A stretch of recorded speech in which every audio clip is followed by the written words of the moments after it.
Good morning, members, and welcome to this meeting of the Nithsdale Area Committee, which has been live streamed and recorded. The recording will be made available on the Council website for public listening. I have agreed to take one urgent and exempt item of business titled Area Committee Poverty Inequalities Grants, which will be taken as item 11B.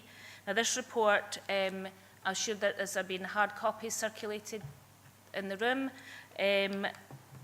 and it will be available for those here in person, and it should have been sent out to all those online also. At the appropriate time, I'll suggest we take a 30-minute recess to allow members to read the report. But if members, when we come back, if members wish more time, I am absolutely open to whatever time we take that's needed. So members may notice that when calling members to speak, I will refer to them formally by using their title, example, Councillor Jones, so that it's clear who are councillors and who by process of elimination are officers. Similar to the process now followed at full council when considering motions or amendments which are substantive in nature, I'll call a recess where necessary so that I may seek governance advice on competency. This is good practice in governance terms and will also provide for governance to be able to collate and circulate the terms of said motion or amendment to members in order that they have the opportunity to properly review it. So I hope this process makes matters more effective, and I seek members' support in implementing this. So for remote participants, please follow the good practice guidance, which includes muting microphones and switching off your video when you're not addressing the meeting, writing speak in the Teams chat function when you want to contribute. If you're in the hall, you can do this on your iPad or your iPhone. Please don't repeat contributions already made by other members.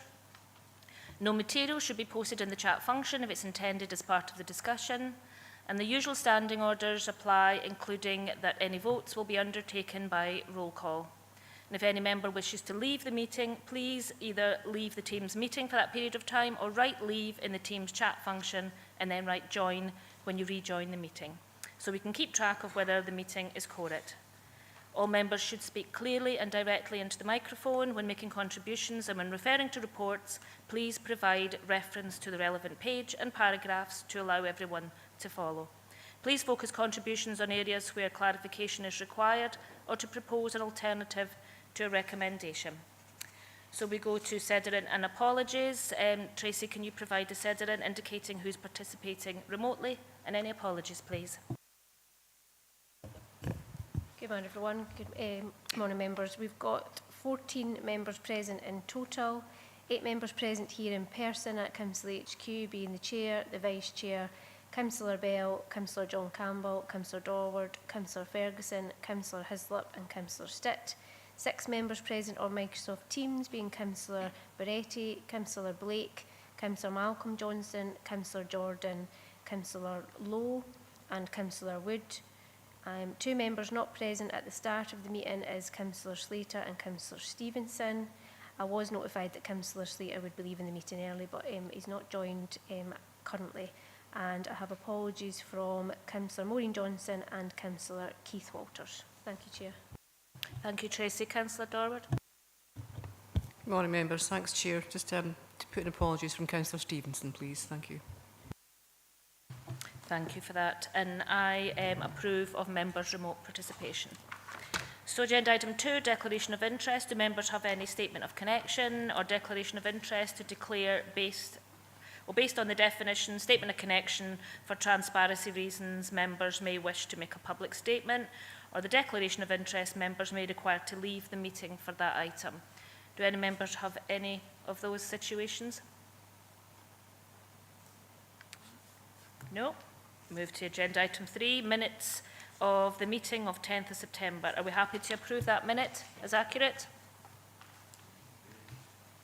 Thank you, members. Agenda item 4, Education, Skills and Community Wellbeing Directorate, Area Performance Reporting.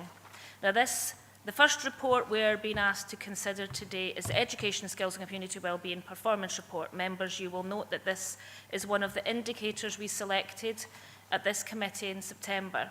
Also included is the review into the anti-bullying approach draft report.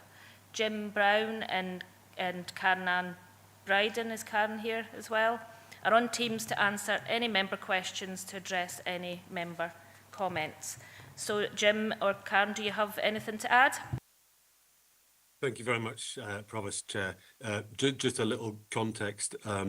They're quite detailed papers. I'm really welcoming this approach at area level to look into certain specific parts of the work at greater detail. It was noted yesterday at Service Committee, and Councillor Lowe's just put a hand up, that perhaps some of this stuff, this information might have sat better there. But I think in order to honour this process, I've got a couple of colleagues, that's Dave Maxwell and Nikki Reynolds, to describe exactly where we are with the two areas of work that this committee has requested. So what I've understood that to be is to tell a bit of a wider story rather than necessarily just the didactic numbers and the outcome measures, to give a little bit more information about those areas of work. So specifically, we've got two that we were looking at, and it was really the data, the outcome data in relation to ACEL particularly, and wider data. And I think what you can hopefully see from David's paper, well, I will hand over to David if that's convenient, Chair, is that there are two matters here. Firstly is that this is our own measure of our attainment at ACEL, and we have judged ourselves, and what we need to do is to make sure our judgments are aligned with a national sense of what achievement of a given level can be described by.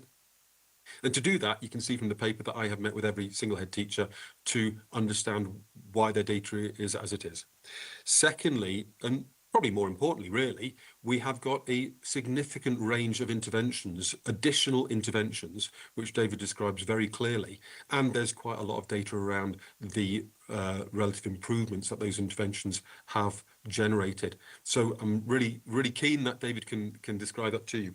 In relation to the bullying work, and again, as I described last time, this is a project that is mid-term in terms of the implementation. We're roughly 50% of the way through, because that's where the milestones are.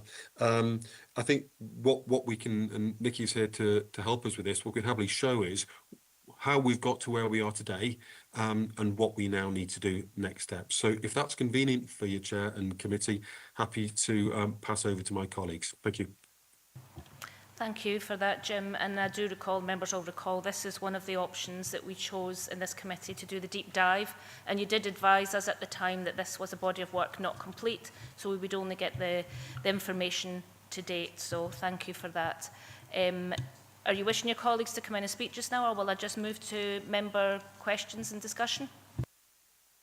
Thank you, Chair. I'm in your hands, but I can see Councillor Lowe's got a hand up, so perhaps that question might elicit more thinking from my colleagues, and we do it that way. Thank you, Jim. So I'll move to Councillor Lowe. Yeah, thank you. Good morning, Chair. Good morning, everyone. I'm referring to the anti-bullying report that largely came from the notice of motion. It's just a factual thing that's not put in the introduction, is that we had responses from 86 settings. And I wonder if it's possible to have a breakdown between the early learning setting, primary and secondary, of where the responses came from across the region.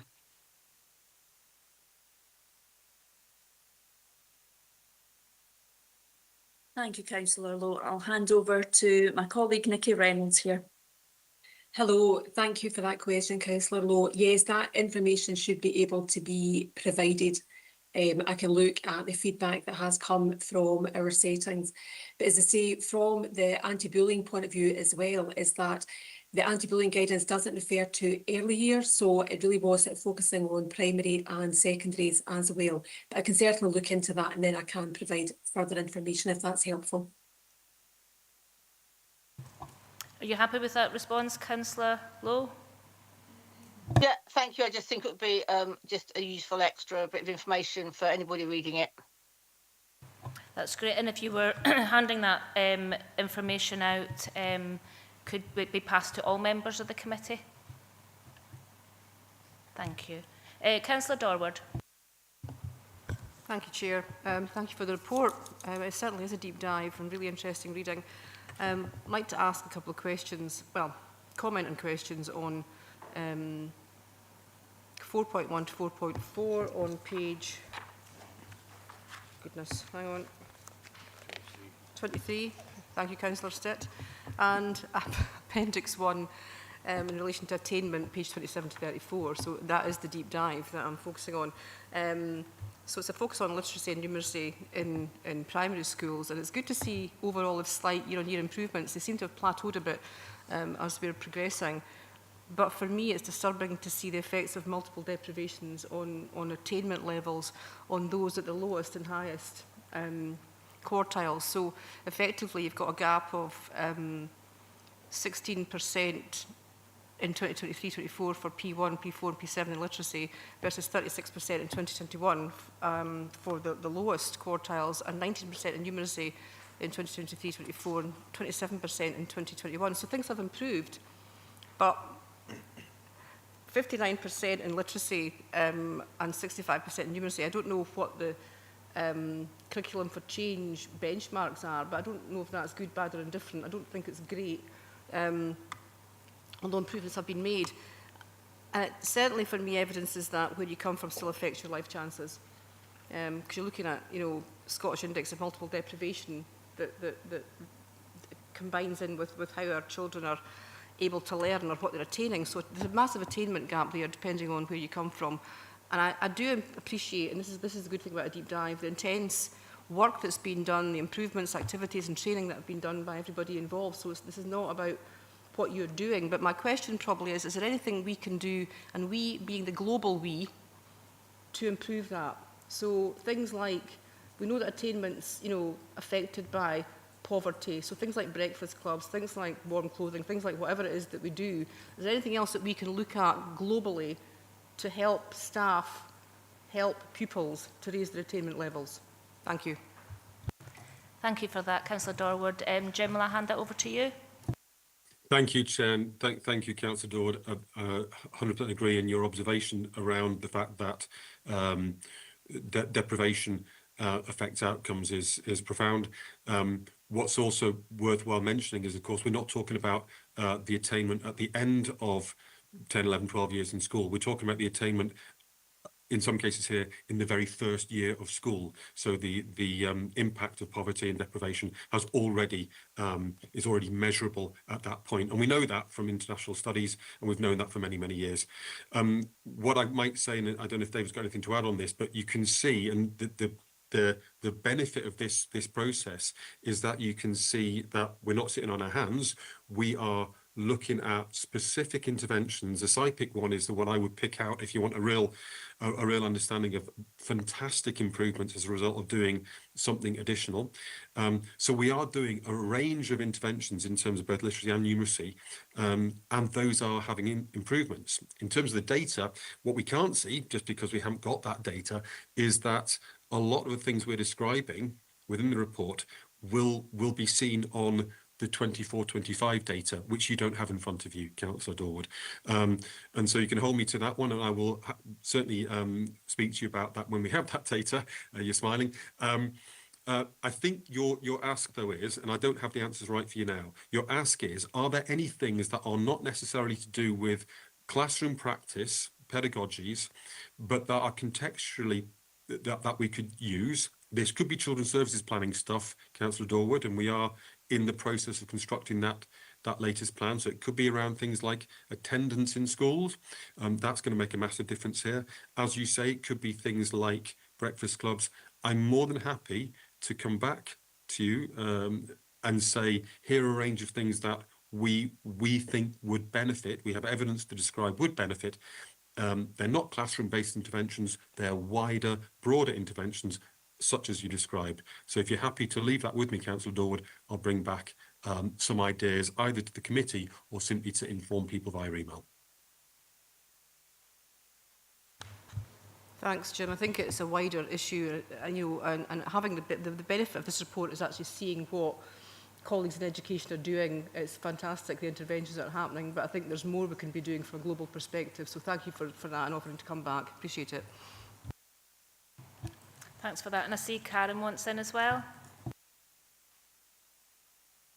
Thank you, Chair. Yes, just to follow up, Councillor Dorward as well, there is currently ongoing consultation happening around what Scottish Attainment Challenge funding will look like going forward, because as you know, has been the large proportion has been directed to schools through pupil equity funding, which has funded a number of the interventions that David has described in this report.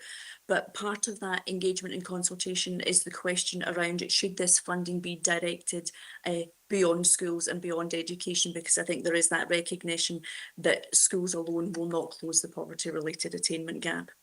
The other point I just wanted to make as well, as far as Dumfries and Galloway is concerned, it's a national measure that we use for closing the poverty-related attainment gap, which is comparison between pupils in quintile 1 and quintile 5. For Dumfries and Galloway, only 10% of our pupils are in quintile 1 and 10% in quintile 5. But what we acknowledge is that there is an awful lot of rural poverty for pupils who reside in quintiles out, sort of quintiles 2, 3 and 4. So therefore, their progress and the work is not often captured in the totality of comparison between quintile 1 and quintile 5. So we would look at that in the totality of the progress made across Dumfries and Galloway. Thank you for that, Karen. You happy with that, Councillor Dorward? Vice Chair, Councillor Dempster. Thanks, Chair. Just a couple of questions. On page 28, the fourth paragraph doing the large one, where it lists the schools that are included in the session, it doesn't mention Killerholm Primary or Sanker Primary, it mentions Sanker Academy twice. So I'm presuming that's just a typo. And on that issue, there's a word used consistently through the paper which says the sessions include, and I presume the list then goes on to detail the schools in Nithsdale that participated. So one of the questions is, for those that didn't, will there be an opportunity again for some of these schools to participate in the sessions that didn't do so at the first time of asking? And the last question is on page 29, the third paragraph down, where halfway through the page it says, or the paragraph, it says, these books were offered to the primary schools with the highest level of deprivation prior to Christmas and again prior to Easter. I know that Killerholm sits in the fourth highest area of deprivation in Scotland, and yet they're not featured in this list. So have the children in that school been offered access to these books as well, or will they be? Thank you.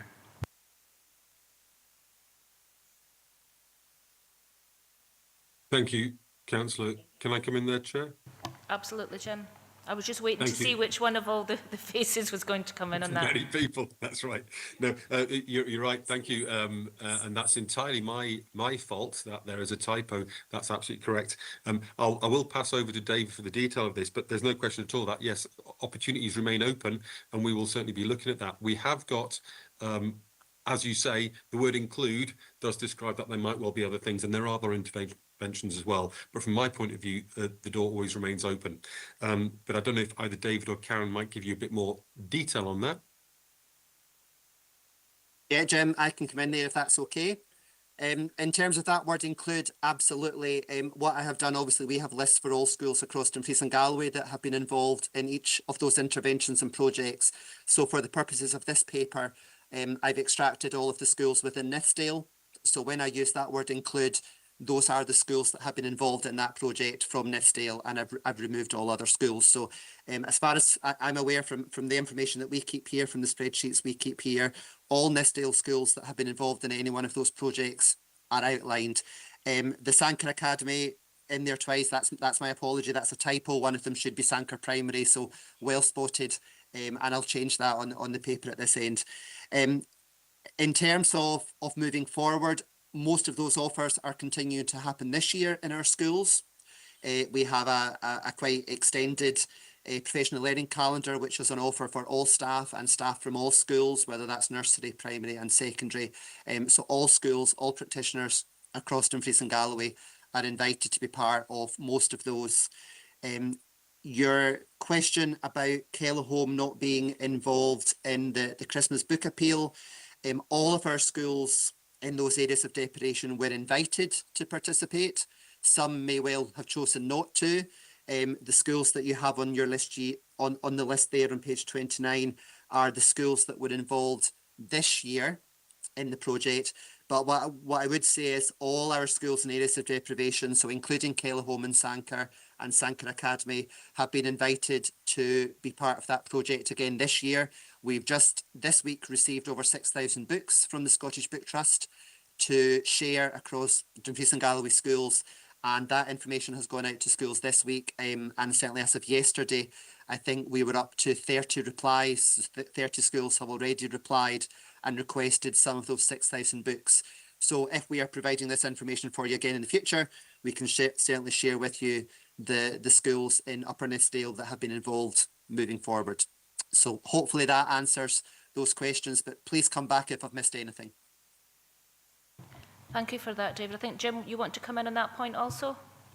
Yeah, just for Councillor Dempster's reassurance, I am more than happy to chase this up. You can see it's live data, Councillor Dempster, so I'm more than happy to chase up with the head teachers you've mentioned, who might be acting head teachers as well, just to say, you know, this is something that you need to be part of. Please, can you indicate that you want to be part of this too, and then you'll receive the books in this case, or whichever other intervention we're talking about. But I absolutely do recognise the point you're making, Councillor Dempster, and I'll make sure we chase that up so that the schools in those areas of deprivation don't, if you like, self-select not to be part of these really useful interventions. Hope that's satisfactory to you. Thank you.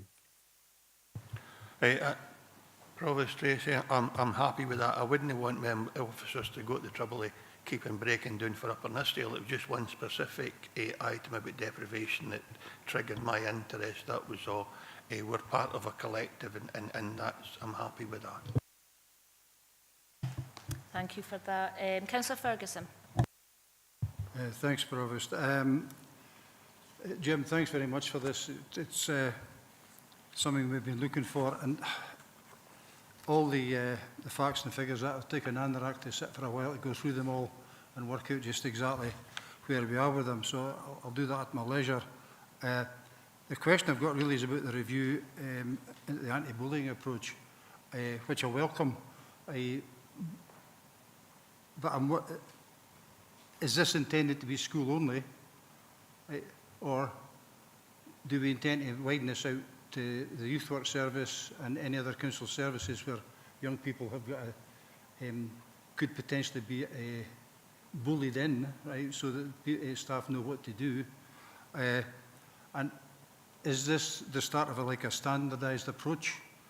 And the next question, of course, the big $64,000 question is, what now? Because this is only a review. Are we getting a paper back to which committee would it come back to, and would it incorporate the whole council, not just the education side of ECSW? Thank you, Councillor Ferguson. Jim, do you wish to come in? You respond to Thank that? you, Chair. Thank you very much indeed, Councillor Ferguson.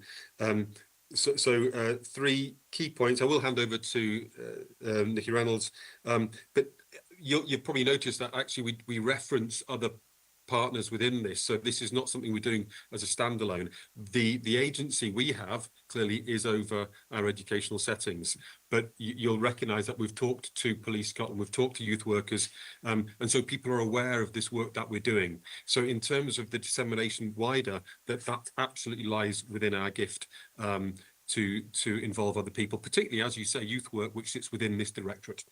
In terms of standardised approach, we were absolutely one of the first uptakers of the Respect Me approach. Nikki has been really driving that forward for some years now. I think this is not currently a standard approach. This has been a review, but that's absolutely the case that we would, in any event, be wishing to evaluate the effectiveness of these kinds of interventions and possibly look at another change. So I don't see any reason why this wouldn't be something of a cycle, but that's not determined yet. But I'll hand over to Nikki on that one. And in terms of what next, I think you're absolutely right. That's the sort of the thing I articulated at the beginning. We're coming to an area committee. Your point is to say, is this not even beyond the service committee and actually a full council position? And possibly a community partnership position. I think what we need to do is firstly get this embedded, and then look at that wider, maybe through the Children's Service Planning Partnership or indeed the CPP. But I think you probably want a bit more detail in that, Councillor Ferguson, and if that's okay, I'll hand over to Nikki. Thanks. Hi, thank you for that question, Councillor Ferguson, and it's a really interesting question as well. And I'll maybe just flag up as well that this meeting is actually very timely because it is actually Anti-Bullying Week, and lots of information has been shared with our education settings in relation to that. And I suppose actually in response to that question, I suppose it is within our gift to look at the what next. My mandate was actually to look at bullying and our approach within education settings, and therefore it is looking at the future about the information that we got, the evidence that we have as well, is it what are we going to do with it next. So I think that we have got some really rich data within the report as well that we can use as next steps, and to do something that is really quite innovative and challenging and positive in a way for us all to respond to bullying behaviour, because I think that it doesn't just lie within the gift of education. It is a wider question, it's a wider task for us to take forward. Thank you. There are also anti-bullying modules which are delivered through Respect Me, and I am more than happy to offer and facilitate that training for elected members going forward. Thanks very much, and for the three of you for your answers. Interestingly, in my little notes here to ask the question, I'd written NHS. Given that we do a joint report back to the Scottish Government on an annual basis about how we deal with children's services and a number of different things, and bullying is obviously one of them. So would we increase the scope to include, and I think you touched on it, Jim, the Community Planning Partnership, so that the NHS are involved? Because it's quite possible for a GP, a nurse, school nurse, whatever, to actually come across something that might have a different process in place, how to report if there was an issue. So that's what I was on about, the standardisation across the sector. So thanks very much. If it's us on the radar, that's enough for me. Thank you. No, thank you for Chair, that, would I be able... You certainly will, Jim, if you want to come back in. Apologies for interrupting you, Chair. Councillor Ferguson, I don't want to overpromise and underdeliver, but what I will then say is that I will bring our approach, I'll describe our approach within the Children's Service Planning Partnership, and I'll also mention it to the CPP.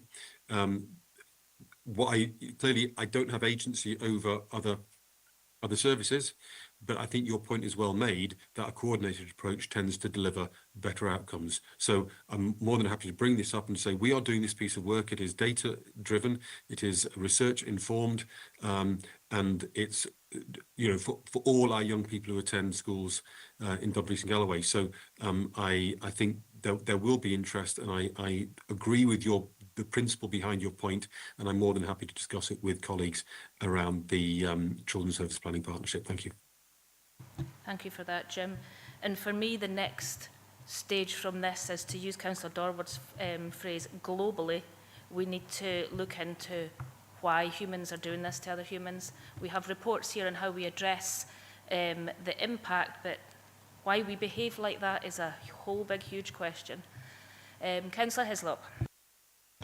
Chair, I'm going back to sort of figures rather than the reviews.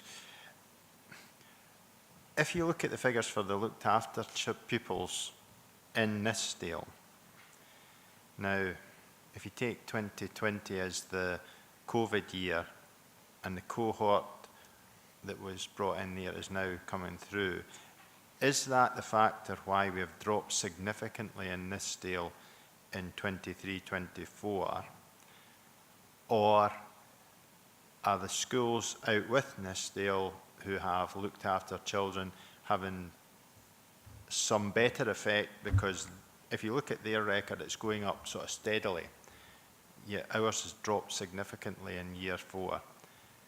What are they doing that we're not, or is it just the COVID effect that's coming through, that this is the sort of cohort of children who have had the worst outcome at that stage. Thanks, Councillor Hislop. Jim, do you wish to respond to that? Yeah, great observation, Councillor Hislop, and clearly we need to make sure we get this right. I think without dismissing the data on this one, what I think it might have been Karen who put this together. She has included, and I'm looking on page 34, it's the third table down. Karen's actually put individual numbers there, and the reason that Karen and I discussed doing this is because as soon as numbers fall below certain thresholds, the statistical significance becomes less strong. And we are talking about a cohort of children in Dumfries and Galloway, for argument's sake, 20,000 children. So when we're talking about such small numbers, where you can have, and as you can see, from one year to the next, it's gone from 17 children to 34 children. So because it's a small number, you can double within 1 year. And I think that's the point here, Councillor Hislop, not necessarily that other areas are doing different practice and that's where the number looks better. It's merely because this year there happens to be far more than either last year or in other areas, other parts of Dumfries and Galloway. So I don't think there's any, if you like, difference in practice that we need to be aware of that are happening in the other three areas. The wider point, though, I agree with that the data is not good enough. And that's absolutely something that I am discussing with our colleagues in schools, our head teachers, to say, what is it we are doing to make sure that this data improves? And I give you absolutely reassurance that that is a conversation that's very much front and centre with our primary head teachers. Thank you. Want to come back in, Ivor? So it would have benefited maybe to have had the D&G figures in there as well for the numbers, because when you actually see if you've got increased numbers in Nithsdale and reducing numbers in, I don't know if it's reducing or the same in Galloway, the actual jump, if you take the second one, is that the numeracy, from Nithsdale's 39, which is a drop, but the jump in the Dumfries and Galloway ones shows an increase, and the same with the top one. Now, that would either suggest that we've only 1 or 2 children, possibly, I would have to work it out, I haven't done the maths in this, in Galloway that are achieving all of their targets, whereas the other ones are bringing them down from the 100%. So it would suggest, figures and statistics can be made to say what they like, depends who it is that's reading them. But is there something that's happening elsewhere? Have the numbers dropped elsewhere and ours have went up? Just in that comparison. Thank you, and I can see Karen's got a hand up, but if I can just jump in first, Karen. Yeah, you say, I mean, you can probably do the numbers now, Councillor Hislop. We can see that it's probably of the order of 8 children are the difference between the data in Nithsdale and the data for Dumfries and Galloway.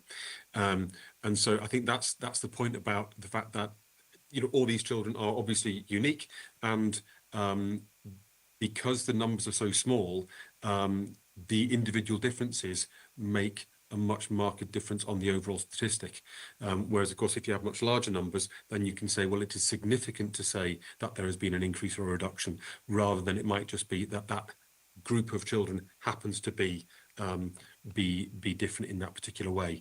That was a very complicated answer, but what I'm trying to say, is I suspect this is far more to do with that particular cohort, Councillor Hislop, rather than necessarily the fact that there is different and not as good practice happening in the schools in Nithsdale.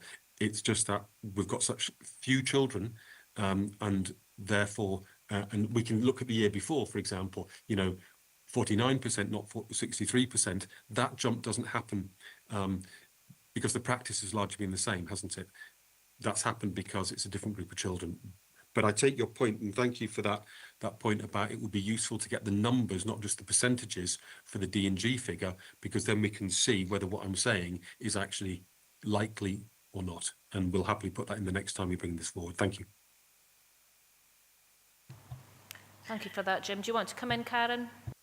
Yes, thank you, Councillor. So yes, Councillor Hislop, just to add to that as well, for some of these young people, because of the actual geography of Dumfries and Galloway, perhaps when their placement changes, so a pupil can be a pupil in Nithsdale in one academic year, and they could be a pupil within Stewartry, Annandale, or Estill, or Wigtonshire, because as you know, where placements, we don't always have control and cannot it's not always possible, I think, for children to remain within the locality if their placement breaks down and placements are moved. So sometimes, as I'm saying, even within an academic year as well, it isn't just one year to another. A pupil can be in Nithsdale and then a placement places them still within Dumfries and Galloway, but that could then perhaps be Wigton or Stewartry or Annandale and Estill. You happy with that, Councillor Hislop?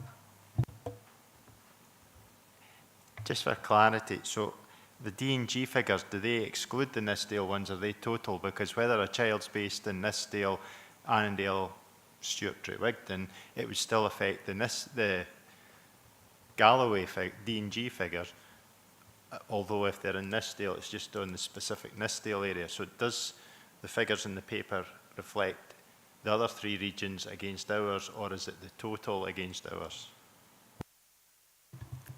My Jim? understanding. Oh, right. Sorry. Councillor Hislop, my understanding is the totality of Dumfries and Galloway.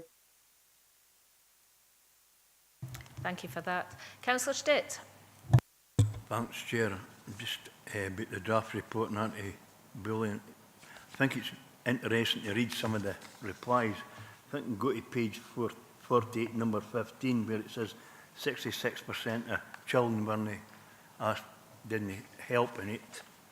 Page 53, number 12, it was about anti-bullying. It went to parent council groups, and I see it says parent and carers within some parent council. I think this might be the 9 other parents who aren't willing to join parent councils having their say, but I don't know if they weren't even sent or asked their views without the school. And also page 55, item 4, says 60% haven't been involved in the school's anti-bullying. When you take it as the police and youth workers, I thought there might have been a better response for that. I know it's only a draft report, but I think it's a low figure for two of the most important groups that work with children, police and youth workers. Thanks, Councillor Stitt. I think, Jim, do you want to come in? Because I thought that was just a statement, but do you want to come in on that? Yeah, no, you're right, as ever, Chair, it was a statement, but just to Councillor Stitt, give you a little bit of feedback on that. The question 12, I think it is, on Appendix 2, I think what that's trying to look at, and it may well not be clear, but it's not saying, have you been part of the parent council? It's more saying, you know, some parent council will then say, we'd like to have a group who, you know, get within the parent forum, wider than the parent council, who have done this. And I take your point, absolutely. There's plenty of parents and carers who can't do that for all sorts of good reasons. But it's just there because it can give an indication of the participation within an individual setting of people in driving these policies moving forward. So I absolutely take your point. That's a very low number. I would probably anticipate it would be a low number. I am a parent of children in Dumfries and Galloway. I have not. I would say no to that question as well. But it's because it's very difficult to get the time and so on and so forth. It's just to indicate what proportion of our parent forum body has actually been in any way involved in this moving forward. I hope that somehow helps. Thanks. Thanks for that clarity, Jim. You okay with that, Councillor Stitt? Councillor Dorward. Thanks, Chair, for letting me back in. I appreciate that. It's about Appendix 2, the review into the anti-bullying approach in Dumfries and Galloway. Just a couple of questions. And again, thank you for the questionnaires are great and really give some interesting information. But just a clarification, most settings have anti-bullying strategies from the questionnaires, although they might be slightly different, but they all, I think 80% have anti-bullying strategies. And a lot of the work is devolved to each school via the Respect Me process at the moment. That's probably correct as well.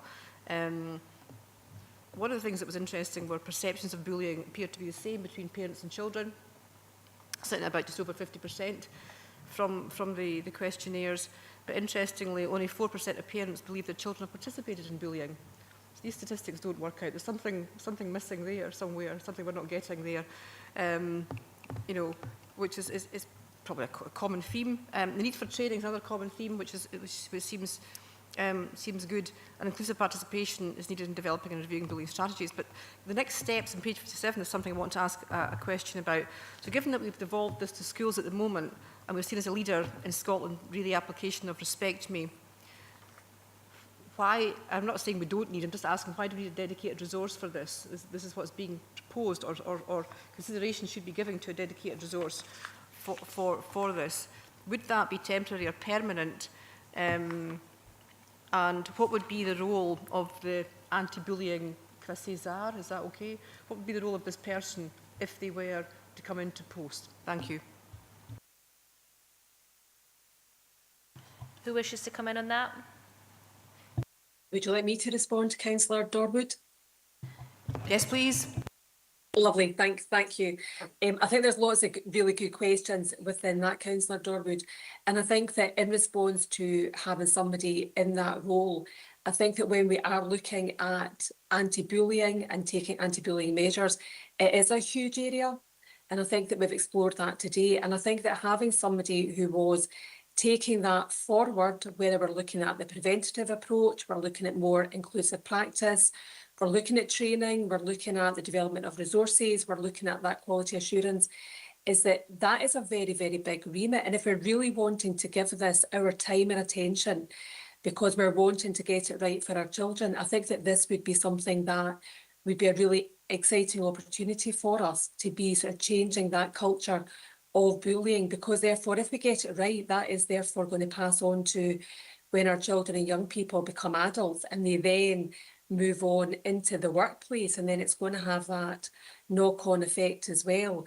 And I think that with the returns from the surveys as well, is that they do throw up more questions than answers. And I think that sometimes some of the responses as well demonstrate that sometimes our parents and their attitudes towards what is bullying behaviour and what isn't bullying behaviour, and also the fact that, you know, lots of children have experienced bullying, but in fact their children haven't actually bullied. So it throws up lots and lots of questions, and I think that these are things that can be responded to and taken forward. And I think that we've got the views of our parents, and we've got staff, and we've got children's views as well, which can be used going forward with what we're going to do with our approach to anti-bullying in Dumfries and Galloway. Thank you. Happy with that response, Councillor Darwood? You want back in? If that's okay, Chair. Excellent response, thank you. That's what I was looking for. You weren't primed and we didn't have a conversation before this, so brilliant. In terms of gear effect, you're dead right, and it is about a global response. And what you're talking about there is prevention, which is something that's very close to my heart, as Jim knows. And it's an upstream approach. So you're dealing with it, you know, you're doing a different way of dealing with bullying and adopting a more preventative approach, which is great. Thank you for that. Thank you. Councillor Hislop. Thank you. First point's an observation. Just on page 42, question 5, and page 43, question 14. How do you get sometimes in question 5? Because if all instants aren't, then it's a no. It's not a sometimes. So to have a sometimes in there, I would say, doesn't make sense. And the same with 14. Do you feel your staff, sometimes they are, so today I am, tomorrow I'm not, so sometimes it's either a yes or a no there. But I think you have a difficult job here. Bullying is a difficult issue. In our old, when I was growing up, it was sticks and stones will break your bones, but names will never hurt you. But now you don't have that. You've got online abuse of people verbally, and if it continues, it can be really quite bad. Now, I'm maybe just of that generation that thick-skinned, or some folk might say I'm thick.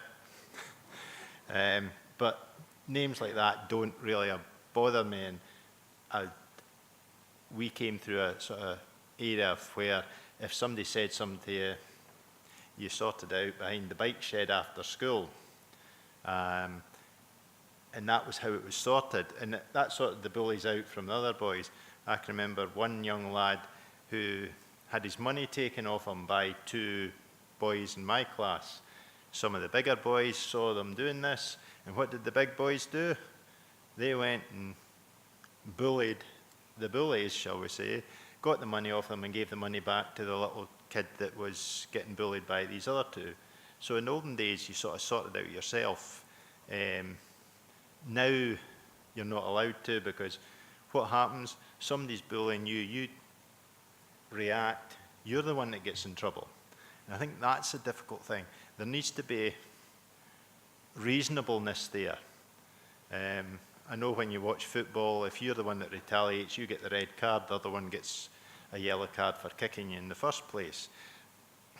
But we need to find some way of limiting the rewards for bullying, shall we say. I wouldn't say it was rewards, but they get away with things, and they seem to get away with things, and we don't seem to have the tools to actually address this, to say, actually, there is a consequence if you're going to be nasty to somebody. Now, I don't know what that consequence should be. I don't think we need to go back to where I was as a child, because that's maybe not the way you want to go. But there needs to be something that a child who is causing an issue actually has a chance to see the errors of his ways and how it affects other people. And that's the thing I think you'll need to come out of this review. How do you actually inform that child to actually stop doing it? Because, to be honest, if you're the Mr. Big in a group of boys and you're getting away with things, this is good. But you need to have something that's, well, actually, it might be good there, but it's not good. And that's the difficult issue you've got with bullying. Thanks, Councillor Hislop. You've just highlighted all the reasons why this is a complex issue, and this paper is complex. Jim, I see you want to come in first, and then I think maybe Karen or Nikki. Thanks. Thank you, Chair. Councillor Hislop, yeah, absolutely. And you've got a good deal of the answer in what you said there, actually, but you'll know that. Firstly, I'll take your point about question 14 on 43. I think probably sometimes in that case means that maybe some of the staff, so we've got very strong response there in terms of do staff have the skills, and I'm interpreting that response, because of course these are people's responses. That's what they chose to say. I think you're absolutely bang on the money about the other question on page 42, that is sometimes doesn't sort of seem to fit with the question. So perhaps, I mean, it's interesting because people chose it as an answer, right? So they didn't have your eagle eyes for that one. All incidents of bullying recorded. Well, as you say, that's a binary response. You can't have sometimes to a does it always happen? But it is as it is. I think that doesn't undermine the basic point that clearly it doesn't always happen, and that's a problem. It mostly happens, that's positive, but there's a little bit of learning in there to do to make sure that that result is stronger next time. In terms of your wider point, though, I think that's very strong, and I think you answered it yourself in a way by saying this is actually not so much about, if you like, the punitive sanction. It is about that preventative model, and it's also about the restorative approaches. So you said that if we have a young person and they are made to see the impact and the consequences of their behaviours, that they might have seen as, the word of the moment, banter, or they might have seen as just a bit of pushing and shoving, I wouldn't mind. And they are made to understand that actually the other person did mind. The other person actually did feel frightened and put upon.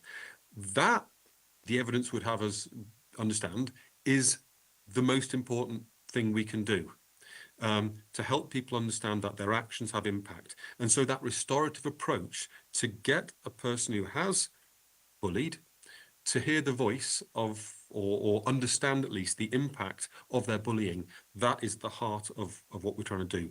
And the reason we're doing that is not because we think it's the best thing to do, it's because we know from the research it is.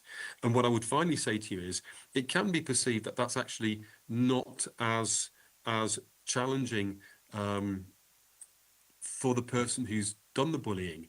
What we also see is it's an incredibly difficult thing. A lot of bullies would far prefer to take a punitive sanction rather than have to face the consequence of their actions. So to face the consequence of your actions, if you are this bully, is actually really, really difficult and isn't something that a lot of children will want.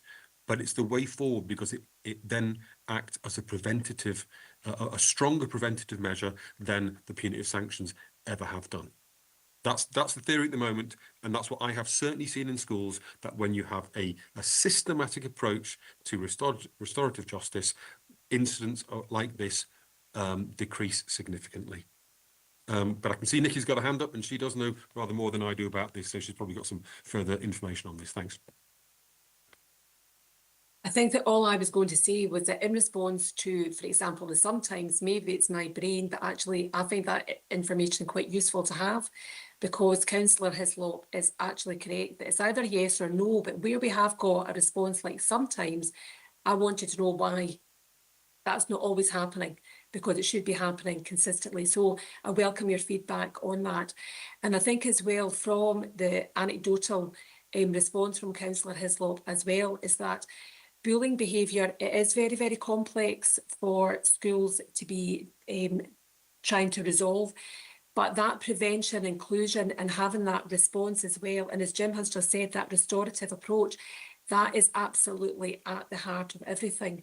The review has suggested, and this has come from all parties, that punitive measures, that's just not the way forward. It is all about restorative work, and that early intervention and that early support is absolutely crucial. Thank you. Councillor Ferguson. Thanks very much again, Provost. If I can just refer you to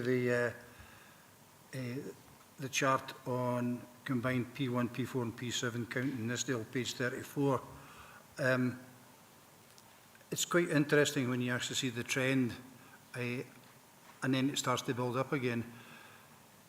What effect is COVID having now as we go forward? Because 2021 was high, which is a height of COVID. Then it starts to come down as you would, because if I'm reading this correctly, you've got 3 tranches contributing to each year. And of course, as we go through the years, these tranches will move up to what were P1 3 years ago would be P4 now, yeah? So are we getting an indication of what the longer term effect of COVID really is on the children coming through? Because well, if we're talking here probably the P4 and up to P7 children in particular, I'm thinking about here. Just happened to be the age of my grandkids, and I'm wondering if we've got if we can quantify what additional support we're needing to put into schools if that trajectory remains the same, because it's quite dramatic, isn't it? You know, it drops from 40 2017 up to 34, right? Which is double. So I suppose it's one of these questions you probably have to go away and look at and get somebody to look into here. But you know, have we any indication of what the future is going to look like when it comes to 24, 25, 25, 26? Thanks for that, Councillor Ferguson. I would argue you would go even less than that, because you've got your children that weren't socialised at nursery school and went straight into primary school. There'll have been issues with them too, so I would go even further back, younger. Yeah. Sorry, Jim, do you want to come in? Yep, thank you for that, Councillor Ferguson. Thank you, Provost. Yeah, we do have an indication, because we do get data for all years.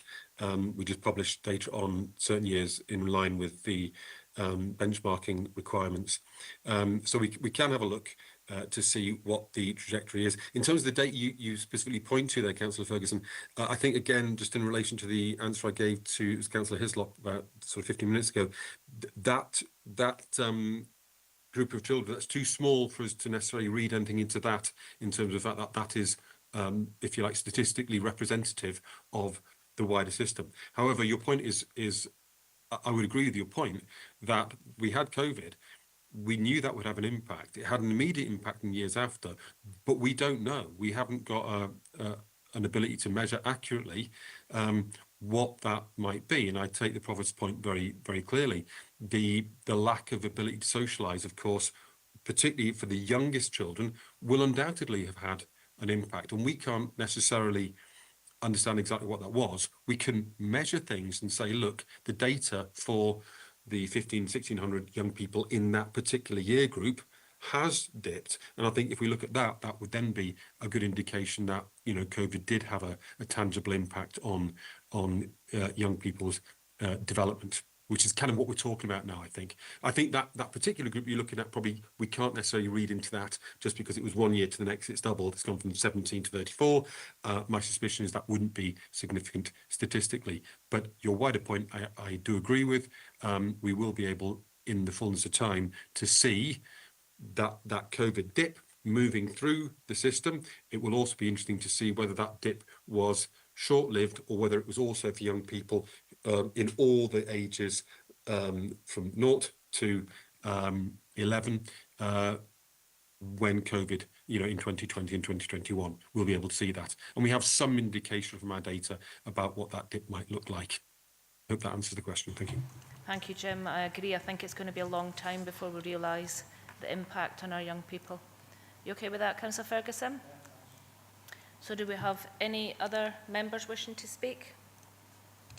I have to say thank you, Jim, Karen and Nikki, for all your responses. That was, members did indeed scrutinise this report, and this actual first agenda items lasted almost as long as the actual Education Committee yesterday. But that was good, all good positive responses and good positive questions. So I'll move to the recommendations. Members are asked to scrutinise, which they duly did, and note the performance information and improvement activity, Appendix 1, and information within the draft report review into Dumfries and Galloway's anti-bullying approach, Appendix 2. Thank you all. Move to agenda item 5, improve talent management for library and heritage service. This report examines the programme of supporting customer service centre staff to achieve professional qualifications. This report, again, members, was one we asked for in our September meeting. I was encouraged with this report. It's good to see we have opportunities to grow our own staff, as well as introduction of a 3-year trainee programme for school leavers. So we have Ailsa Freeman and Elaine Weir are on Teams to answer any member questions or address any member comments. Ladies, do you have anything to add to your report? Nothing to add to the report, Chair. Happy to take any questions. Thank you. So I'll open to member discussion. Any members have any questions or comments? Councillor Dorward. Thank you, Chair. Thank you for the report. It's really good to see what's happened. It's great to see, like at 4.6 and 4.8, succession planning being addressed proactively for registrars and customer assistants. They're the front face of our council. They're who the public meet most. I would say, maybe not registrars, but certainly customer assistants. And the report also, I would say, concisely illustrates the wider challenges for the council. You have these, but the wider council has this as well. Recruitment and retention, and also simultaneously evidences the challenges we have as a region in terms of depopulation, because we don't have the amount of individuals to recruit into these posts. So growing our own is fantastic. At 4.15 in the Library Heritage Services, it's really good to see the partnership work with the council and the college and CILIP, I've forgotten what that means, but I've got the acronym down, to train and empower staff, and it's good to be leading the way in Scotland, so well done for that. That needs to go out a bit more. I know you were runners-up at APSI for that, weren't you? Was that yeah, fantastically well done. That's really good, but you might want to, is this going out across the whole of Scotland, the work that you've done? Because it should be recognised as such. My question after all that, and those comments, so is, are we duplicating this good practice across the whole of the council, basically? Because we shouldn't just leave it in one area. Thank you very much, and well done. Thank you, Councillor Dorward. Elaine or Ailsa, who wishes to pick that up? Thank you for your comments, Councillor. I'll pass those on to the team. We are currently working with the head of customer and digital, Mike Shepley, to look at how we can start rolling out the customer service side, looking at the contact centre and other customer service spheres across the council, using this as best practice. You happy with that response? Yeah, thank you. Any other members? Councillor Hislop. It's with regard to the school age experience, the foundation apprenticeships. I see the service is working with education to introduce them. When do you think that will happen, so that we know that we can maybe see some young people coming in through the system right at the start? And how many opportunities is there for that? Is it 1 or 2 a year, or maybe 1 every 2 or 3 years, or is it more than that? I'll come in there, Ailsa. Thanks, Councillor Hislop, for your question. The foundation apprenticeships are on a demand basis, depending on whether there are pupils within the school setting who want to undertake foundation apprenticeships, and then we would cover an element of them if there was something within our service sphere that could provide them with the education that would meet that. So we're currently in discussions regarding 1 pupil at the moment. How many pupils will come in to do the foundation apprenticeships really depends on how many take them as part of their curriculum. You happy with that, Councillor Hislop? Yes, thanks. Any other members?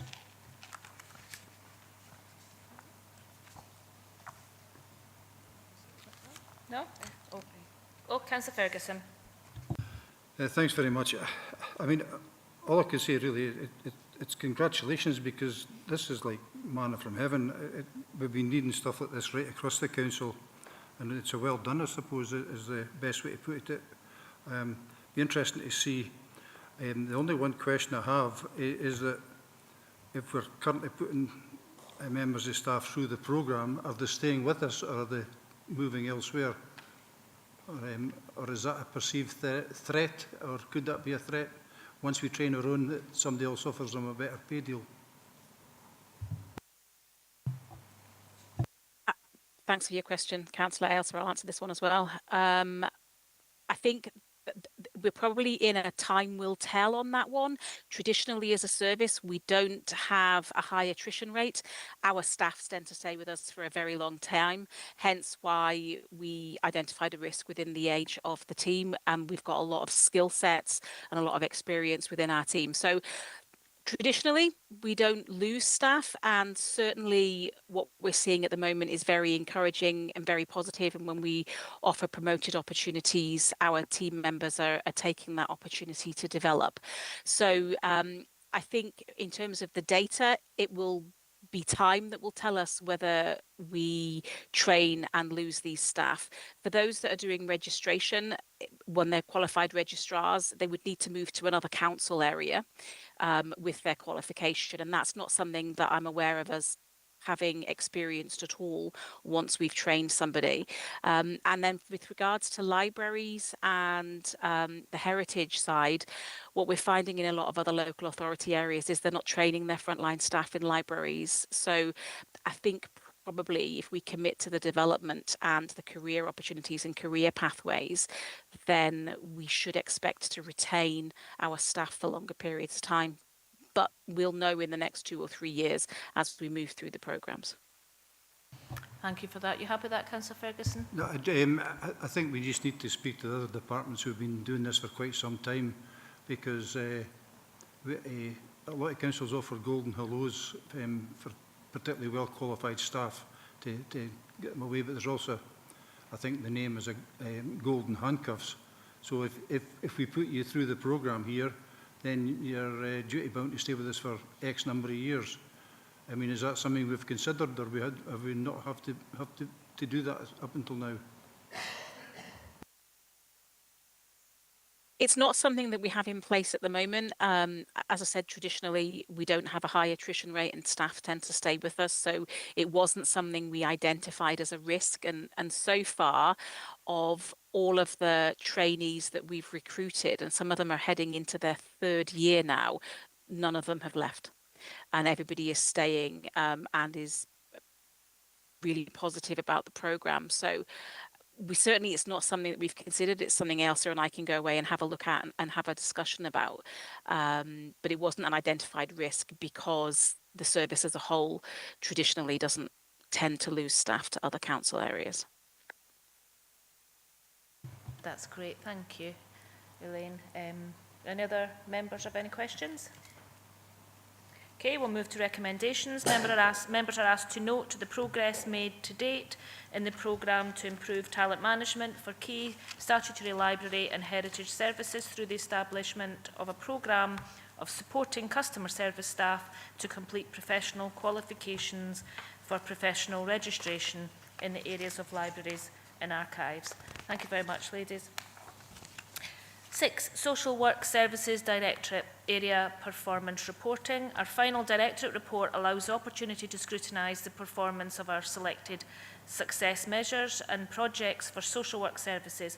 Again, members, we requested this at the September meeting, and it's good to see this before us. It's good to have this level of breakdown. I was particularly surprised with the levels of homeless applications. Rebecca Aldridge and Avril Dickey are on Teams to answer any member questions or address any member comments. Do you have anything to add to the report, ladies? If I can, Chair, thank you, Chair, and good morning, members. So it's agreed at the committee to report on the 3 success measures and 5 projects. We're unable, just to highlight here, we're unable to provide from our current systems a breakdown in the households who have been permanently rehoused as a percentage of lets. And this is currently provided by our registered social landlords, but what we're doing currently is reviewing how we can report this in the future. And just for noting, is we define the open homelessness cases as those cases still in the accommodation they've applied from. They could be living care with family or friends, or in temporary accommodation. So it's just for your information. Thank you. Thank you, Avril, for that update and for that clarity. I'll move to member questions. Councillor Lowe. Yes, thank you, Chair. I'd just like to get a confirmation on page 66. The area for Abbey Ward statistics, is that literally the Abbey Ward that is within the Nithsdale area? So would, for example, the statutory figures be reported elsewhere? I just want to be sure that we're getting the right geographical boundary for that data, because we're a split ward. Thanks for your question, Councillor Law. Yeah, that is for the current Abbey boundary. I'll do a double checking it, but Rebecca can confirm on that. I'm sure that it is for the Abbey boundary that's set out. Yeah, many thanks, Avril, and thank you, Councillor Law. Yes, I can confirm that that's the case. Thank you. So that's the Abbey boundary within the Nithsdale area. So it's sort of cut off. Yeah. Thank you. Vice Chair, Councillor Dempster. It's just a question, Provost, on table 2, page 66. It would appear, unless you're reporting 2 things at the same time, that homeless applications and open applications are just about much the same. So are we saying that we've not been able to allocate housing, and if that's the case for homeless applicants, if that's the case, is there still a severe lack of housing? Are we managing to provide some permanent homes for homeless applicants? And the only other thing's an observation, and it's maybe not for either of you members of staff here today, but it must be 10 years ago that this council started looking at constructing homes in Dumfries and Galloway for looked after children. And it's encouraging to see we're taking it forward, but it's in an ordinary long time to get there. Thanks, Provost. See, Rebecca, you wish to come in? Yeah, many thanks. I can comment on your first query in terms of the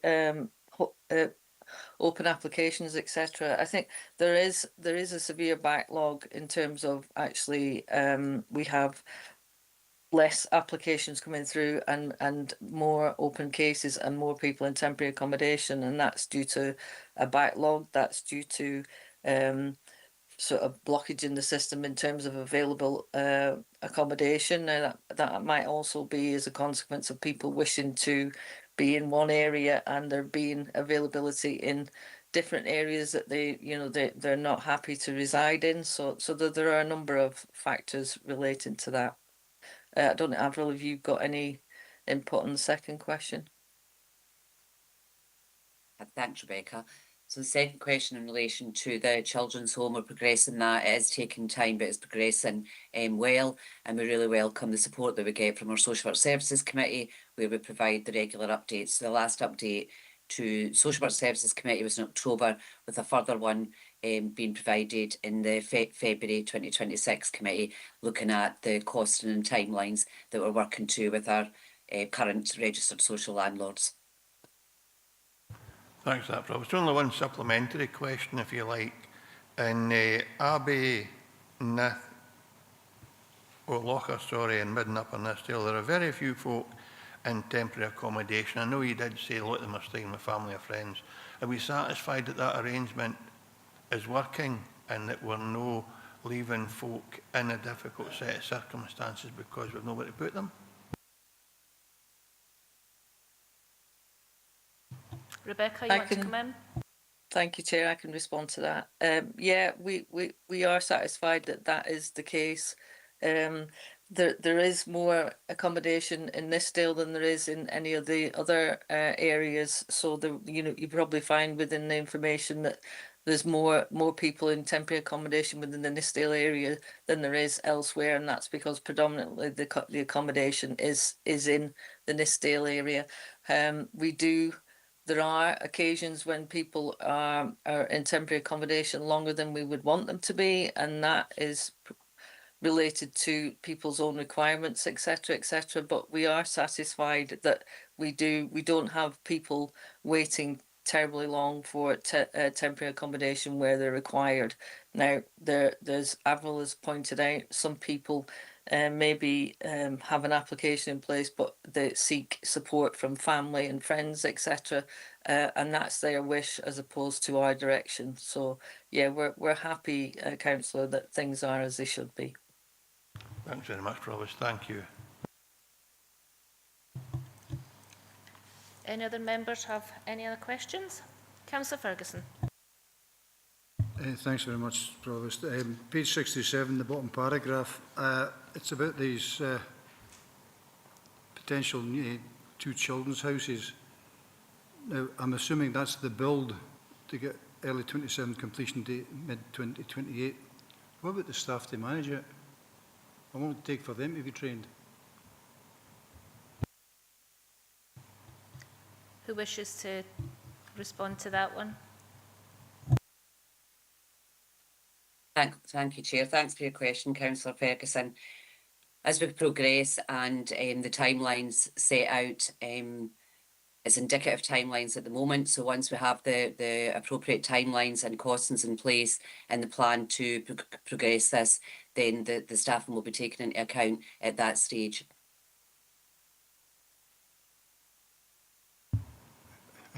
Okay, Avril, I understand it's very complex. Okay, I get that. So it's not an easy fix. I think that's probably the simplest way of putting this, isn't it? So it's not a magic wand. We can just build a couple of houses and then all of a sudden we can house the children in it. And there's a lot of other factors to be considered before we get there. Is that a fair assessment? It sure is, Councillor Ferguson, but what we'll do is we'll have the relevant planning and forecast for that when we have the indicative timelines at the moment. So once we have those timelines in place and agreement to progress with this, with the costings and the position of the houses, we'll take that into account, and that'll be part of our planning to ensure that the houses are fully resourced under the Care Inspectorate standards. That reassures me, because that was my worry, that we'd end up with two houses and then nobody to man them. If excuse the expression, of it, to actually look after the young people who are actually got to be living there. So it's not just something. So I'm reassured with Avril's comment there, and I see Becky wants to come in as well. So. Thanks, Councillor Ferguson. I think it's probably just to note that there'll already be discussions in place in terms of what type of staff will be required within the accommodation, etc., and that will form part of the planning arrangements. Similar to adult care, there'll already be people who are supporting young people who may be in line to take over the transition into the houses with the young people. So the staffing and care arrangements and support arrangements will be going along at the same time as the planning for everything else. It's just to assure you of that. Thank you. Thanks for that extra information, Rebecca.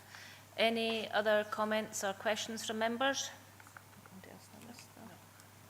Okay, we'll move to recommendations. Members were asked to scrutinise the performance of selected success measures and projects for the Nithsdale area for the period of the 1st of April 2025 to the 30th September 2025 as set out in paragraphs 4.3. Thank you, ladies. Item number 7, Nithsdale Area Committee Tackling Poverty and Inequalities Fund Monitoring Report 24-25. Our next report looks at the impact of the Tackling Poverty and Inequalities Fund allocation for 24-25. It's a stark reminder to members that people across our communities continue to deal daily with the effects of the cost of living crisis and the tremendous effort our third sector are doing to mitigate this for our residents.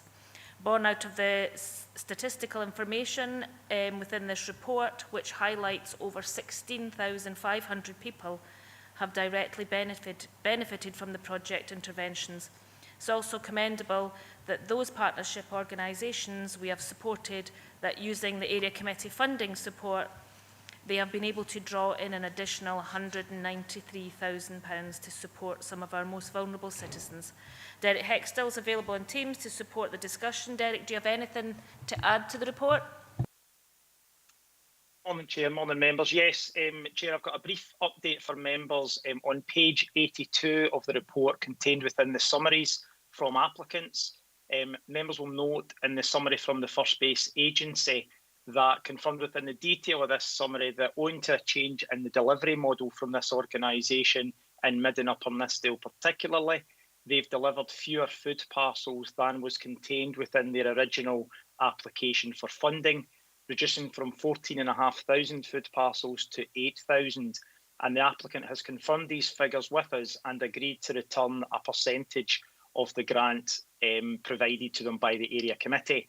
And therefore, the allocation from Nithsdale Area Committee should be updated within the table on page 82 from £10,000 to £7,791, therefore returning £2,209 carried forward to next year's Tackling Poverty Fund, should of course members agree such a fund. So just that brief update for you, Chair. Thank you for that, Derek. So do members have any questions or comments on this report? Vice Chair.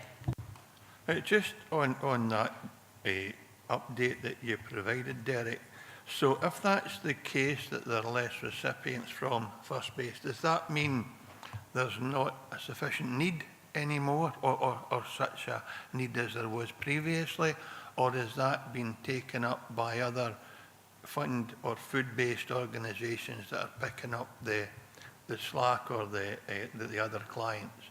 And I suppose a supplementary is, if that's the case, do we need to be continuing to fund at such a level if there's a lesser demand in some areas?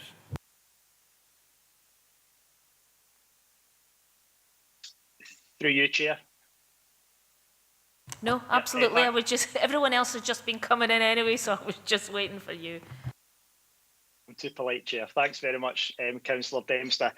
Yeah, so the applicant has identified within the page 82 there that there was a change in delivery model and support available in both Kirkconnell, Killaholm and Thornhill through existing providers there. And as members will be aware, First Base are very much an emergency food provider, and it was felt by the organisation in discussion with other providers in the local area that that emergency food provision was being delivered by other organisations within those particular communities. So there has been a reduction in the need for their food parcels to be provided within that area. And that has been reflected in the future application that they've provided to deliver food parcels in 25-26. So it hasn't resulted in a reduction in the level of grant they've requested in future years, but it has, owing to the increase in the cost of food provision, but it has resulted in a reduction in Mid and Upper Nithsdale delivered directly by First Base Agency. However, anecdotal feedback from other organisations is that the need is certainly not reducing from the other organisations that are providing support. Hopefully that helps clarify, Councillor Dempster. Thanks, Provost, and thanks, Derek. As a supplementary, everything you mentioned that First Base were not able to provide in Kilhome, Kirkconnell and Thornhill. Does that mean that Sank is well provided, or is there an issue there that's unique in Sanka in terms of bidding up in Nithsdale? Again, through you, Chair. So it's not that they are not providing in Kirkconnell and Kilhome. They still provide through the Customer Service Centre, for example, and they are continuing to provide, I think it's actually an increased number of parcels through their outreach delivery partner. I think it's Clark's Little Ark and Sanker. So they continue to provide, I think it's an increased number of parcels through that provision, Chair. Thanks, Provost. Thanks, Derek. Thanks for that, Derek. Councillor Hislop. It's just within the recommendations we're being asked that we note that more than 16,500 people have directly benefited. Is that 16,500 people, or is it 16,500 interventions?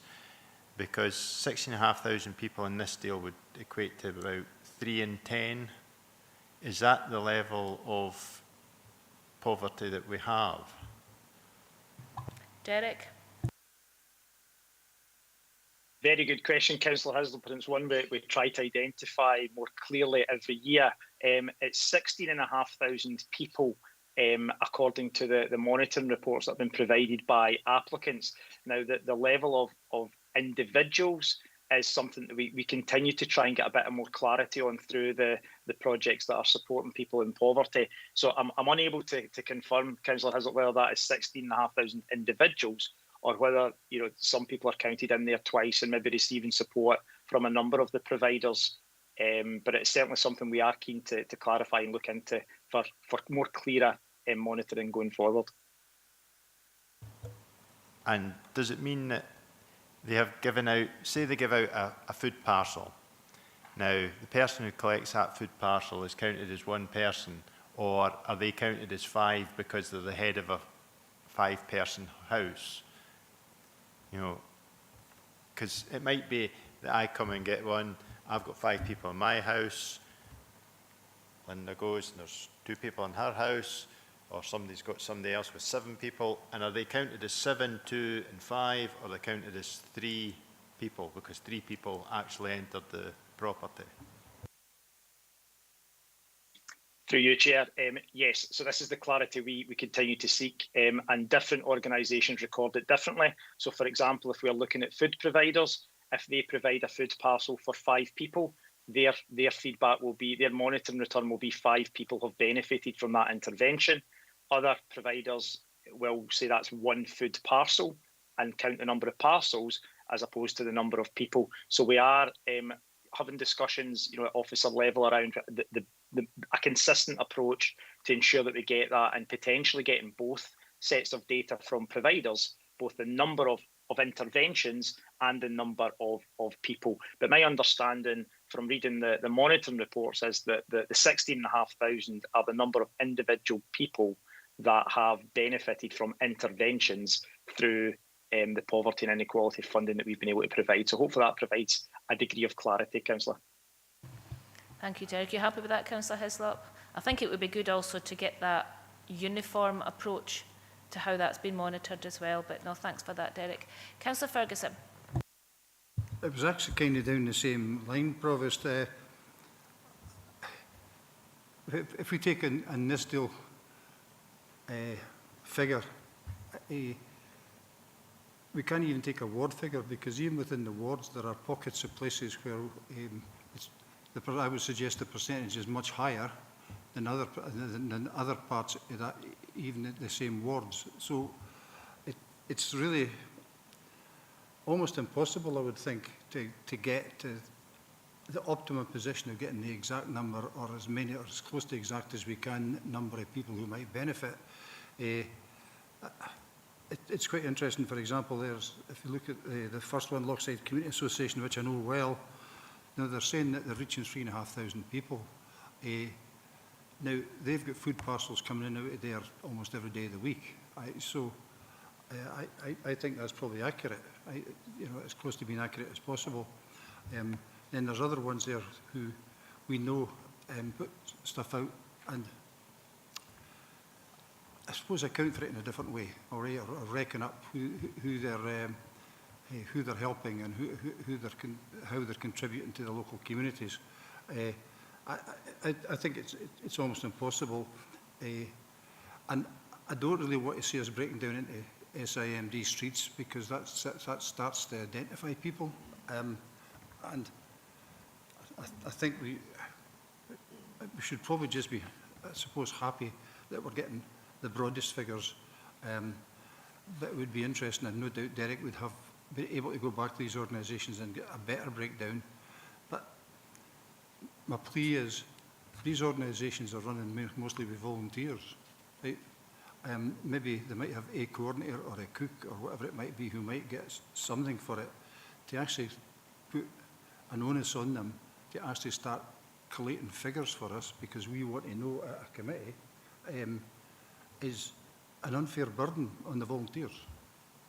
Like, by the same token, we need to know that they're going to people that need them. Yeah, so if there's a balance to be had there. I'll let Derek come in a minute. And just another thing, I'm not sure if members will know that the coordinator at Lochside Community Association received the BEM on Saturday from Lord Lieutenant for our efforts between COVID and now. And I'll just make sure that's kind of recorded at the area committee, so that all the other members know about that. So I'll be interested to see what Derek has to say about the stats. Thanks, Councillor Ferguson. Do you have something for that, Derek? Yeah, thanks, Provost. Thanks, Councillor Ferguson. Yeah, absolutely. I think we all recognise the difficulty in ensuring consistency across the statistics, so that members get a fuller flavour on the issue and the response that's being delivered by, as you say, in many cases, volunteers. And I think, you know, across our team, certainly we are keen to ensure that it's proportionate and it is consistent. And I think, you know, it's something we can maybe, if members agree, we can maybe pick up in the members' seminar, where we look at, you know, guidance and criteria for the coming year, again, subject to member agreement that there is a fund going forward. And we can certainly look at, you know, what information would be helpful for members.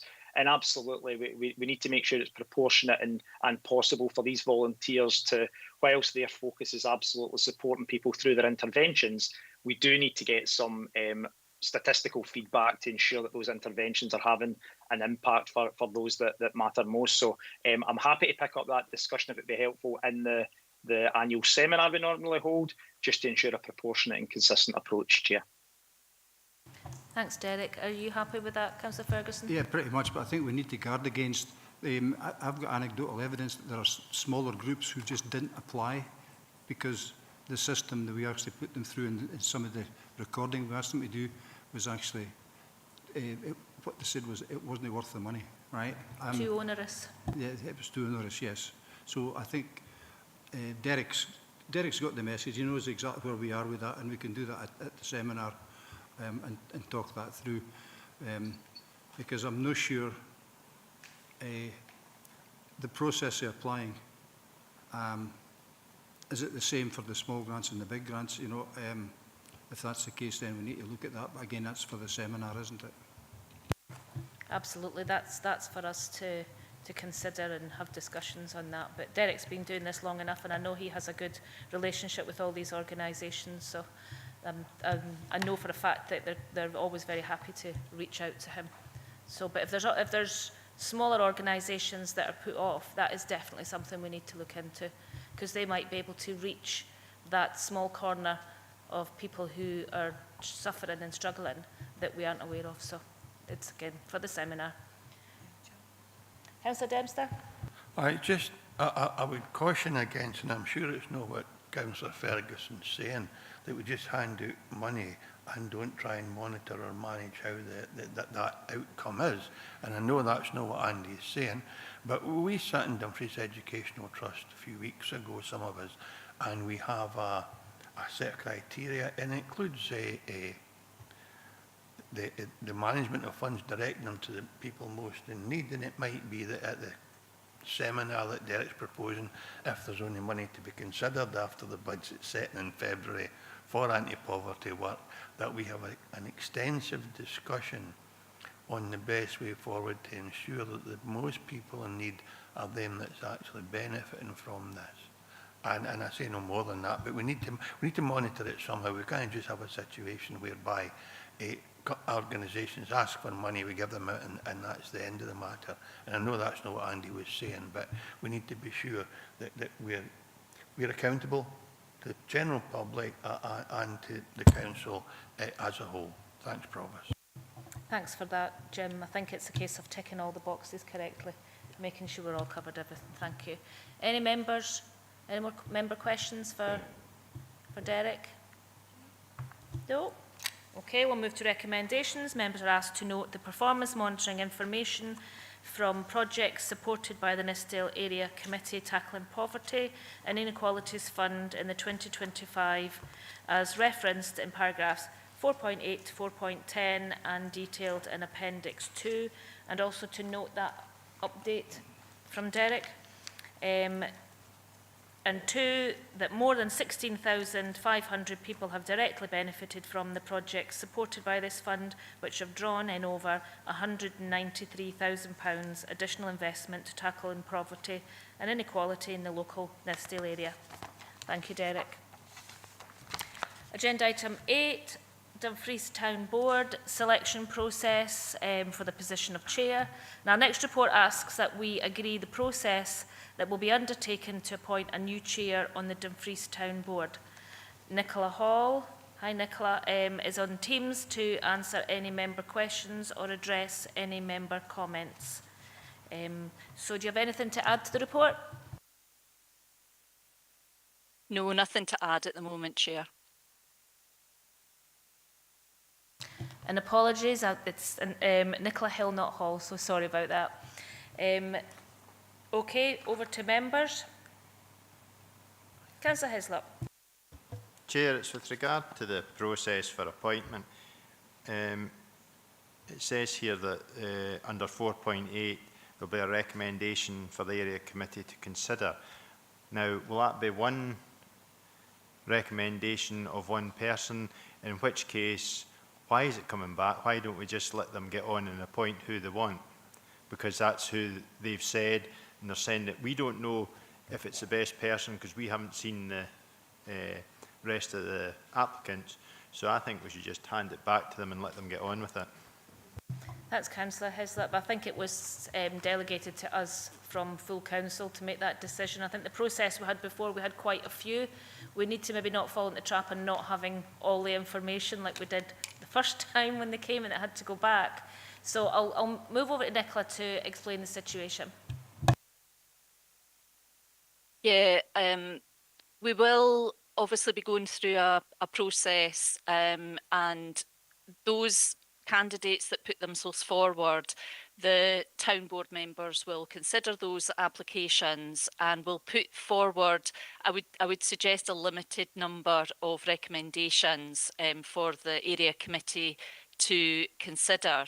But it was agreed that that decision would come back to area committee, but the town board will be closely involved in the assessment of those candidates that come forward, and then as I say, a limited number of recommendations will be put forward for the area committee to consider. But understanding from the previous process that we went through, sufficient information will be provided to elected members to be able to make that decision. The other issue is, I think, going forward, they're going to do a study into the skills that they have as a board.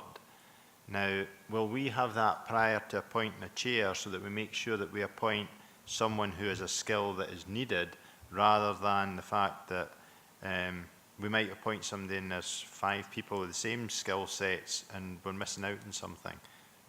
As this has been delegated to us, I think we can ask for that information, Ivor, but I'll move back to Nicola. Thanks, Councillor Hislop. Through yourself, Chair.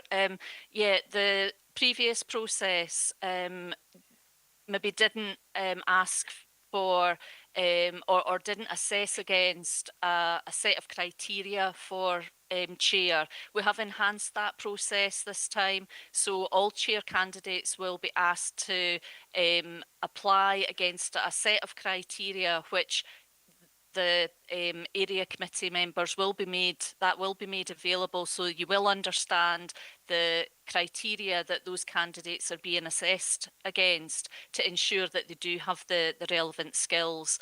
And the sort of skills audit that we're going to undertake with the board in general will run in parallel to the recruitment of the chair, but again they will be assessed against a set of criteria to ensure that the town board has the necessary skills to take forward the delivery of the programme.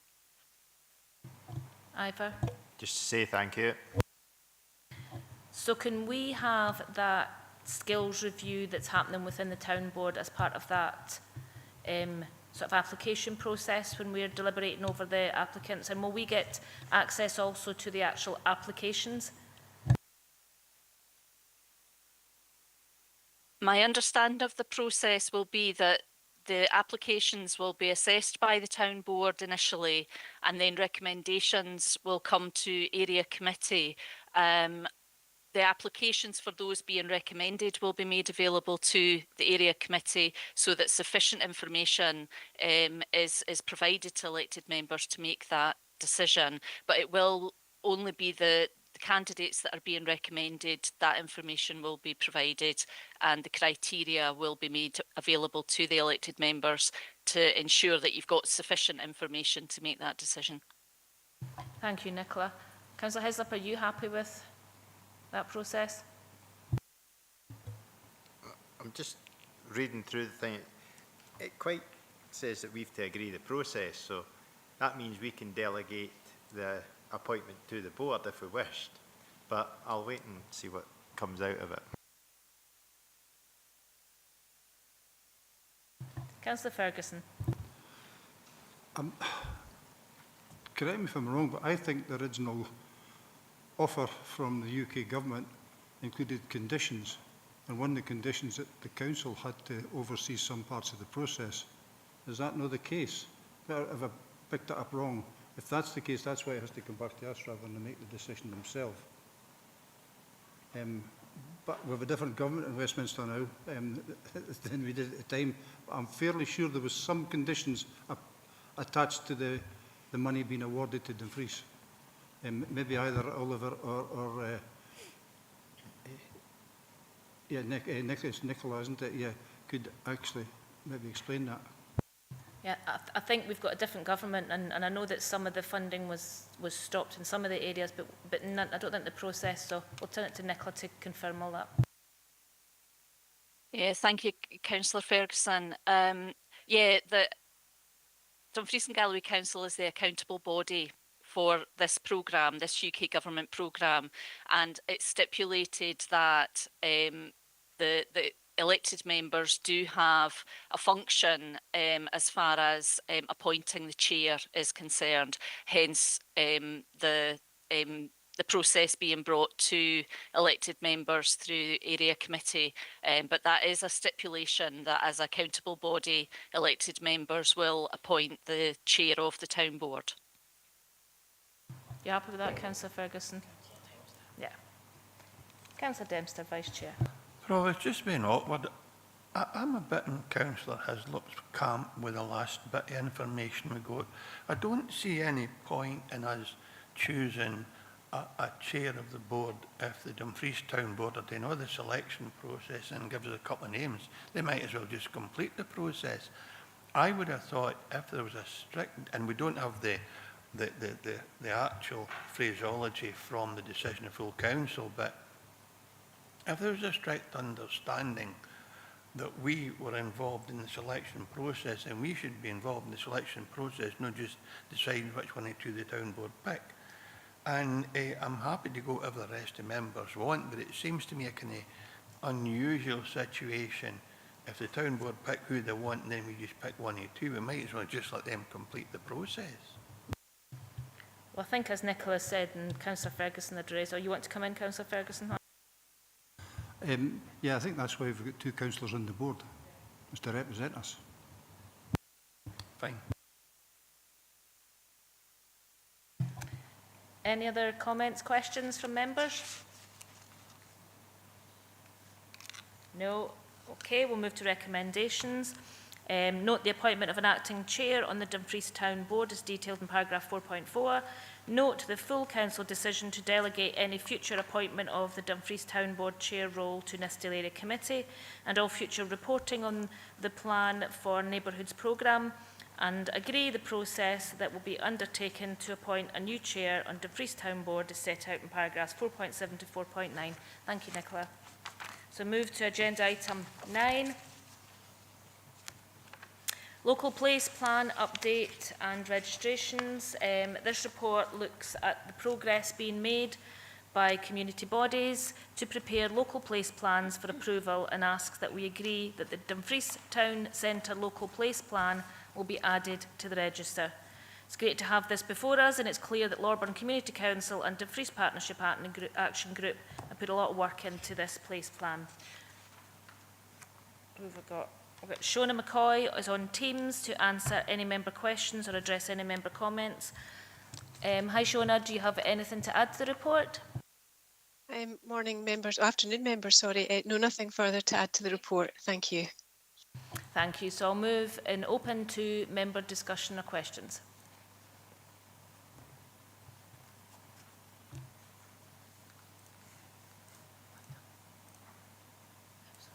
Councillor Dorward. Thank you, Chair. Thanks for the report. No issues with the proposal of a plan. Just a couple of questions. I think it's great that we're focusing on the town centre. I'm just wondering why the priority areas have been picked. We can't just draw a circle around the whole of the town centre, because if you look at page 145 to 14150, there are a number of priority areas. I know that we've got headings in terms of, but just in terms of place planning, normally it's the boundaries of the community council that are actually involved in the place planning. So is that the case? And are the priority areas incidental to that?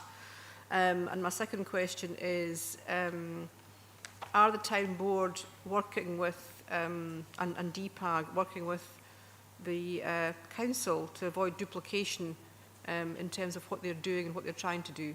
Do we have specific areas of work set out for each stakeholder?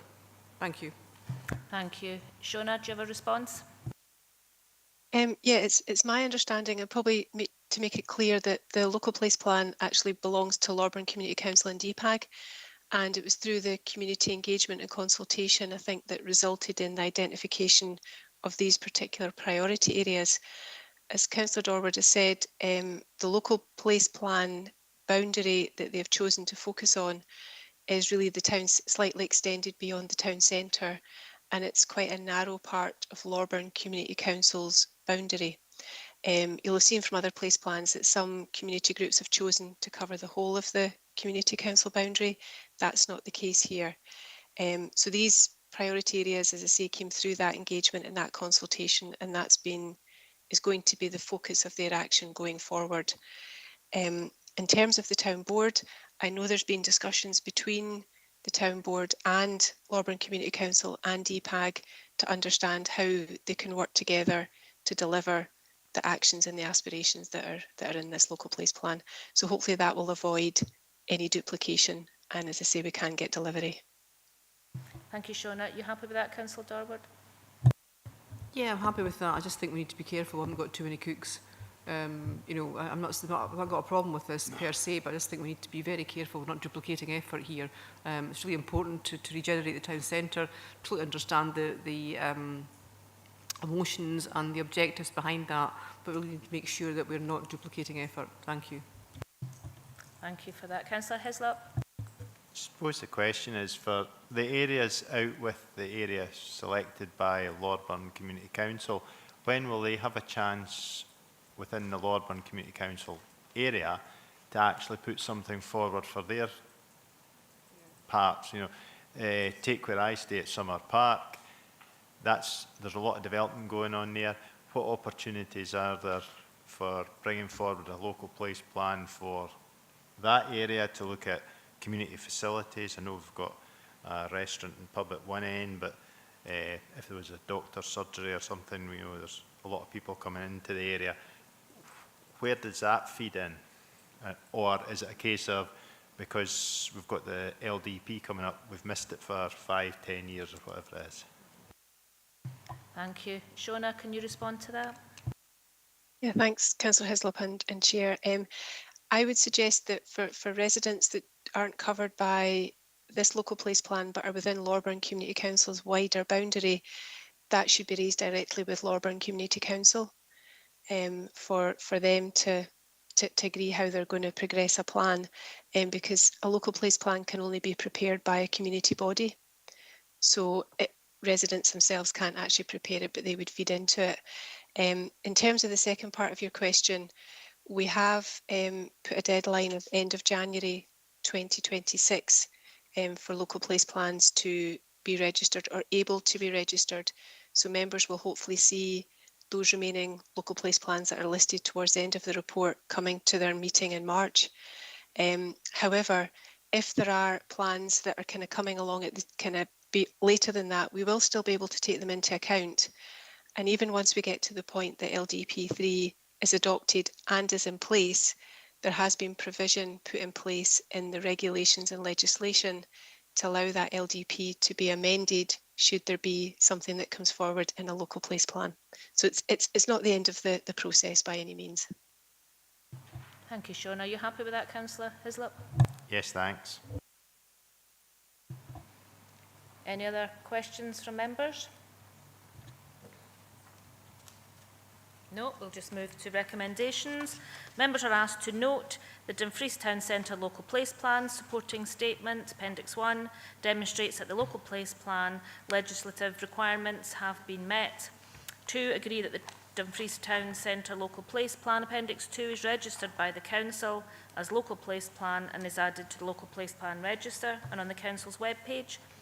And 3, note the progress being made by the community bodies in the Nithsdale area who have expressed an interest in preparing a local place plan set out in paragraphs 4.8 and 4.9. Thank you, Shona. We move to agenda item 10, disposal of 81 to 85 Irish Street, Dumfries. Now, this report asks that we identify any other local groups to be engaged with in regard to the disposal of the building at 81 to 85 Irish Street, Dumfries. Colin Freeman is available on Teams to assist with any member queries. Hello, Colin. Do you have anything to add? Good afternoon, Provost. Nothing to add to the report, and happy to take any questions. Thank you. So I'll move to members. Do members have any questions? Councillor Hislop. Chair, looking at the building, it's, I wouldn't say it's up-to-date modern, but it's more modern. Some of the estate that we have in Dumfries that we use for the council, would it be more energy efficient than some of the buildings we have, and has that been considered by all departments before we actually consider about disposing of this? And we might have another building we could get rid of rather and save some revenue money by having a cheaper building to run. Colin, do you have a response to that? Thank you, Provost. Thank you, Councillor Hislop, for your question. When the report for declaring surplus was put to E&I committee in September, it was recognised that to bring this property back up to modern tenantable standards would cost around £300,000 worth of capital money. And the committee agreed that on the balance, it would be better for the council to dispose of it and generate a capital receipt. Happy with that response? Yes, thanks. Any other member questions? Okay, well, happy to move to recommendations. Members are asked to note that the offices as detailed in Appendix 1, Appendix 2 are surplus to council requirements. 2, note that the Community Council and council listed and groups listed in paragraph 4.4 in this report have been consulted, and identify any other local groups to be engaged with in regard to the disposal of this building. So thank you, Colin. Thank you, members. Thank you, Provost. Right, so 11, any other business deemed urgent by the chair due to a need for a decision. So members, that brings the ordinary business to a conclusion. So I've got no other business deemed urgent by this, but I ask 11A, so I'm now going to move the Local Government Scotland Act 1973, consider adoption of resolution to exclude the public from the meeting in terms of section 50A4 and paragraphs 4, 6, 8 and 9 from part 1 of Schedule 7A of the Local Government Act, Scotland Act 1973. Are we agreed? Councillor Hislop. Chair, could you clarify what those paragraphs are, because I don't have them in front of me. I'll move to Tracy for that.